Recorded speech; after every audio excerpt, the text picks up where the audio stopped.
देख रहे हैं सेल इन्वॉल्व।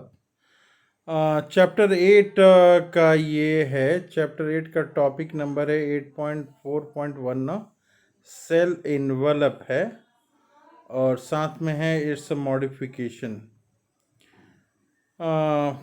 सबसे पहले हम लोग यहाँ पे देखते हैं कह रहा है कि मोस्ट प्रोकैरियोटिक सेल में ये बताया जा रहा है। प्रोकैरियोटिक सेल के बारे में हम लोग देख रहे हैं। कह रहा है यहाँ पे कि मोस्ट प्रोकैरियोटिक सेल, जो प्रोकैरियोटिक सेल के बारे में कर रहा है, पार्टिकुलरली किसके बारे में कर रहा है? बैक्टीरिया के बारे में। कह रहा है कि हैव केमिकली जो है बैक्टीरिया का जो सेल है, सेल इन्वॉल्व जो है वो कॉम्प्लेक्स है। तो सेल इन्वॉल्व कैसा है? ये कॉम्प्लेक्स है। कह रहा है कि the cell envelope consist of tightly bound 3 layered structure. कितनी लेयर्ड स्ट्रक्चर है? सेल इन्वॉल्व की बात कर रहे हैं। ये टाइटली जो है बाउंड होता है, 3 लेयर्ड स्ट्रक्चर होता है। ये हमें ध्यान रखना है, 3 लेयर्ड स्ट्रक्चर। ये 3 लेयर्ड स्ट्रक्चर में कह रहा है कि आउटर मोस्ट जो होता है, सबसे बाहरी लेयर जो होता है, आउटर मोस्ट लेयर, ये ग्लाइकोकैलिक्स का होता है। सबसे बाहरी लेयर क्या चीज़ का होता है? ये ग्लाइकोकैलिक्स होता है, फॉलोड बाय सेल वॉल। इसके बाद जो है ये सेल वॉल होता है एंड देन प्लाज्मा मेम्ब्रेन। ये 3 चीज़ें हैं यहाँ पे। तो सेल इन्वॉल्व के बारे में हम लोग बातचीत कर रहे हैं। सेल इन्वॉल्व तो ये 3 लेयर्ड है, 3 लेयर्ड। तो पहला लेयर क्या है? हम लोग बातचीत कर रहे हैं प्रोकैरियोटिक सेल के बारे में, और प्रोकैरियोटिक सेल में भी किसके बारे में? बैक्टीरियल सेल के बारे में हम लोग बातचीत कर रहे हैं। तो यहाँ पे हम लोग देख रहे हैं कि although each layer of the involve perform, ये कर रहा है कि जो ईच लेयर है, तो टोटल लेयर कितने हैं? टोटल लेयर 3 हैं। क्या क्या है? पहला तो ग्लाइकोकैलिक्स का लेयर है, दूसरा जो है सेल वॉल का लेयर है, और तीसरा जो लेयर है ये प्लाज्मा मेम्ब्रेन का लेयर है। कह रहा है कि ईच लेयर, हर लेयर है ऑफ द इन्वॉल्व, किसका? इन्वॉल्व का अलग अलग फंक्शन करता है, डिस्टिंक्ट फंक्शन करता है। ये अलग अलग फंक्शन करता है। कह रहा है दे एक्ट टुगेदर, तीनों जो है ना मिलके एक साथ, ये दे एक्ट टुगेदर, एक साथ काम करते हैं as a single protective unit. तीनों जो है एक सिंगल प्रोटेक्टिव यूनिट जैसा लगता है, लेकिन इसमें 3 लेयर होते हैं। पहला ग्लाइकोकैलिक्स का हम लोगों ने देखा, दूसरा सेल वॉल का देखा, और तीसरा जो है प्लाज्मा मेम्ब्रेन का हम लोगों ने देखा। आगे देख रहे हैं हम लोग, कह रहा है कि bacteria can be classified into 2 group, 2 group में इसको क्लासिफाई किया गया है। On the basis of difference in their cell envelope, cell envelope के आधार पे इनको 2 भागों में बताया गया है। In the manner in which they respond to the staining procedure, जब इसको हम लोग रंगते हैं तो ये 2 तरह के दिखते हैं। रंगते हैं, स्टेनिंग प्रोसीज्योर, जब रंगते हैं तो 2 तरह से दिखते हैं। और डेवलप्ड बाय ग्राम, इस रंगने की पद्धति को किसने किया डेवलप? ग्राम ने किया। एक साइंटिस्ट का नाम है ये। कह रहा है कि those that take up Gram stain, जिसमें ग्राम स्टेन जो है लग जाता है, ग्राम स्टेन जो है टेकअप कर लेता है, तो उसको ग्राम पॉजिटिव हम लोग बोलते हैं। And the others that do not, वो टेकअप नहीं करते हैं, उसको ग्राम नेगेटिव बैक्टीरिया कहते हैं। तो यहाँ पे देख रहे हैं हम लोग कि स्टेनिंग प्रोसीजर के बेसिस पे ये हैं 2 तरह के होते हैं, एक ग्राम पॉजिटिव होते हैं और एक ग्राम नेगेटिव होते हैं। स्टेनिंग जिसमें होता है उसको ग्राम पॉजिटिव बोलते हैं, और स्टेनिंग जिसमें नहीं हो पाता है उसको ग्राम नेगेटिव बैक्टीरिया हम लोग कहते हैं। तो स्टेनिंग के आधार पे दो तरह के हैं, ग्राम पॉजिटिव और ग्राम नेगेटिव। और ये स्टेनिंग का प्रोसीजर किसने दिया था? तो एक ग्राम नाम के साइंटिस्ट थे, उन्होंने दिया था।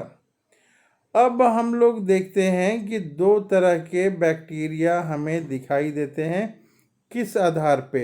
स्टेनिंग प्रोसीजर के आधार पे। इसके आगे चलते हैं। कह रहा है कि पहला लेयर जो है ग्लाइकोकैलिक्स, पहला लेयर क्या है? ग्लाइकोकैलिक्स है। डिफर इन कंपोजिशन, ये अलग अलग कंपोजिशन होता है और इसका अलग अलग थिकनेस होता है। अमोंग डिफरेंट बैक्टीरिया, अलग अलग बैक्टीरिया में इसका कंपोजिशन और थिकनेस क्या होता है? ग्लाइकोकैलिक्स का अलग अलग होता है।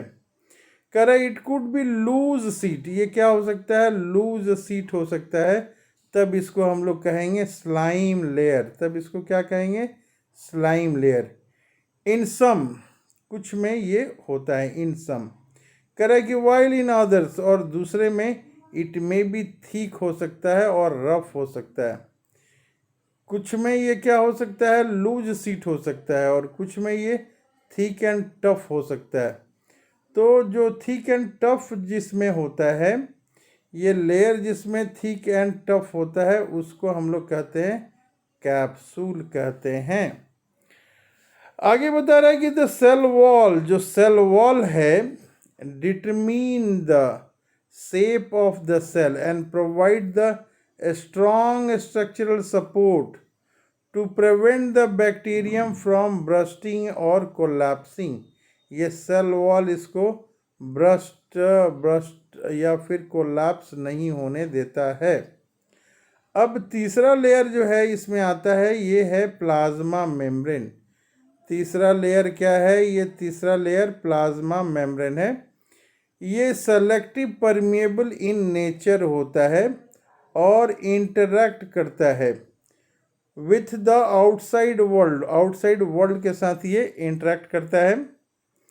कह रहा है कि this membrane is similar structurally to that of the eukaryotes. यहाँ पे बता रहा है कि ये जो प्लाज्मा मेम्ब्रेन है बैक्टीरिया में, यूकैरियोट्स में जो प्लाज्मा मेम्ब्रेन होते हैं उसके जैसा ही ये होता है। आगे बता रहा है कि स्पेशल मेम्ब्रेन स्ट्रक्चर इसमें कुछ दिखते हैं। कैसे स्ट्रक्चर हैं? स्पेशल मेम्ब्रेन स्ट्रक्चर दिखते हैं, उसको कहते हैं हम लोग मीजोजोम्स कहते हैं। मीजोजोम्स प्रोकैरियोट्स में, बैक्टीरिया में कहते हैं। कह रहा है कि मीजोजोम्स के बारे में, विच इज फॉर्म्ड, ये बनता है, formed by the extension of plasma membrane in the cell. Plasma membrane जो ऐसे करके है आपका, ये क्या करता है कि जब फोल्डिंग इन फोल्डिंग की घटना ये होने लगती है, अलग से बता रहे हैं कि ये प्लाज्मा मेम्ब्रेन जो है ये ऐसे ऐसे फोल्ड हो जाता है ये, तो इसको हम लोग उस समय मीजोजोम कहते हैं। Which is formed by the extension of plasma membrane into cell. कह रहा है कि this extension are in the form of vesicles के रूप में हो सकता है, ट्यूब्यूल्स के रूप में हो सकता है, और लैमिला के रूप में होता है। और जो है ये they help in cell wall, ये सेल वॉल को मदद करते हैं। क्या करते हैं? ये सेल वॉल फॉर्मेशन में मदद करते हैं। मीजोजोम क्या करते हैं? सेल वॉल फॉर्मेशन में मदद करते हैं। इसके अलावा ये डीएनए के रेप्लिकेशन में भी मदद करते हैं। और क्या करते हैं? ये इसके डिस्ट्रीब्यूशन में, कहाँ डिस्ट्रीब्यूशन में? सेल डिवाइड करता है, डॉटर सेल बनाता है, तो डिस्ट्रीब्यूशन इन डॉटर सेल में भी ये मदद करते हैं। अब आगे देख रहे हैं कि they also help in respiration. ये मीजोजोम क्या है? रिस्पिरेशन में हेल्प करता है। मीजोजोम क्या है? सिक्रीशन प्रोसेस में हेल्प करता है। इसके अलावा देख रहे हैं to increase the surface area, ये सरफेस एरिया को भी बढ़ाता है। मीजोजोम क्या करता है? सरफेस एरिया को बढ़ाता है, सरफेस एरिया को बढ़ाता है।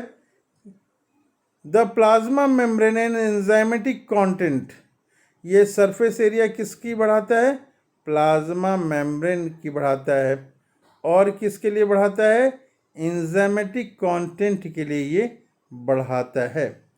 हम अब देख रहे हैं कि सम प्रोकैरियोटिक सेल्स, दूसरे, अभी तक बैक्टीरिया के बारे में हम लोग बातचीत कर रहे थे, अब दूसरे प्रोकैरियोटिक सेल्स हैं, जैसे कि साइनोबैक्टीरिया है।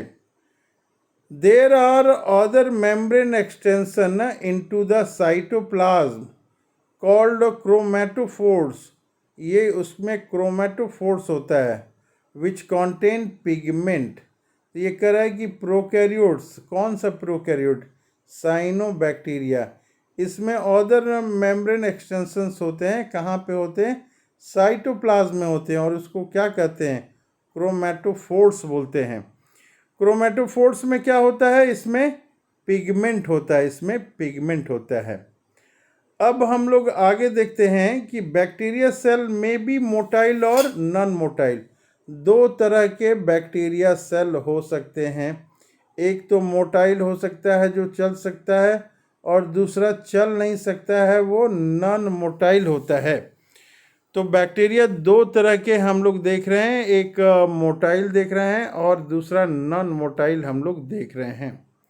कह रहा है कि इफ मोटाइल, कह रहा है कि अगर ये बैक्टीरिया सेल मोटाइल है तब they have thin filamentous extension from the cell wall called flagella. ये फ्लैगेला होता है। कहाँ से ये आता है extension? Extension from cell wall से ये होता है।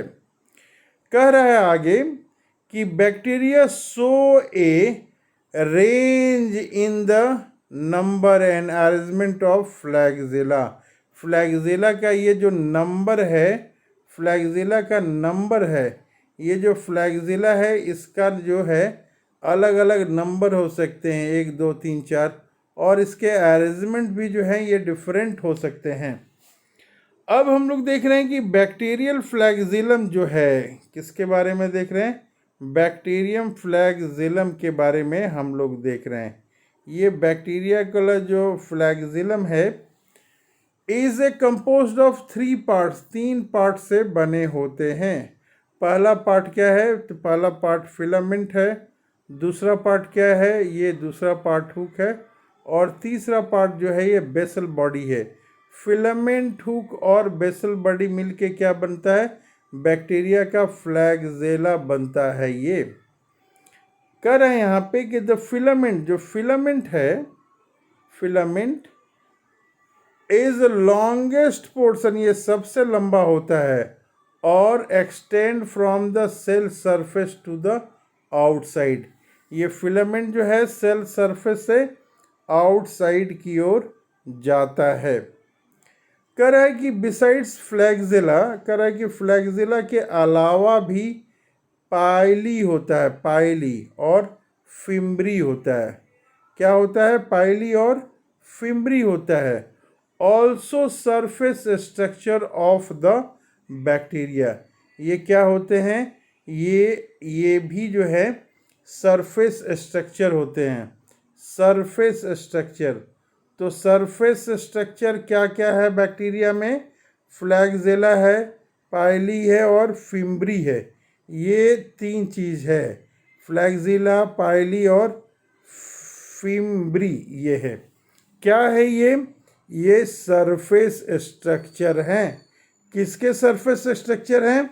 ये बैक्टीरिया के सरफेस स्ट्रक्चर हैं। कह रहा है यहाँ पे कि ये जो पाइली है, पाइली और फिम्ब्री है, but do not play a role in motility. ये मोटिलिटी में जो है रोल नहीं करता है। कौन नहीं करता है? पाइली नहीं करता और फिम्ब्री नहीं करता है। कह रहा है कि the pili is elongated tubular structure होता है। पाइली क्या होता है? ये इलोंगेटेड होता है और ट्यूबुलर स्ट्रक्चर होता है, और made up of special protein से बना होता है। क्या चीज़ से बना होता है? स्पेशल प्रोटीन से बना होता है। अब हम लोग देख रहे हैं यहाँ पे फिम्बरी के बारे में देख रहे हैं। फिम्बरी कह रहे हैं, फिम्बरी क्या है? ये स्मॉल ब्रिस्टल लाइक फाइबर्स होते हैं, ये sprouting out of the cell, ये सेल से बाहर आते हैं। कह रहा है कि इन बैक्टीरिया, बैक्टीरिया में हम लोग देख रहे हैं कि they are known to help, ये हेल्प करता है। फिम्बरी, फिम्बरी क्या करता है? हेल्प करता है क्या चीज़ में? Attach the bacteria to rocks in stream, जहाँ पानी का धार होता है, स्ट्रीम्स, वहाँ पे ये रॉक्स में चिपकने में मदद करता है।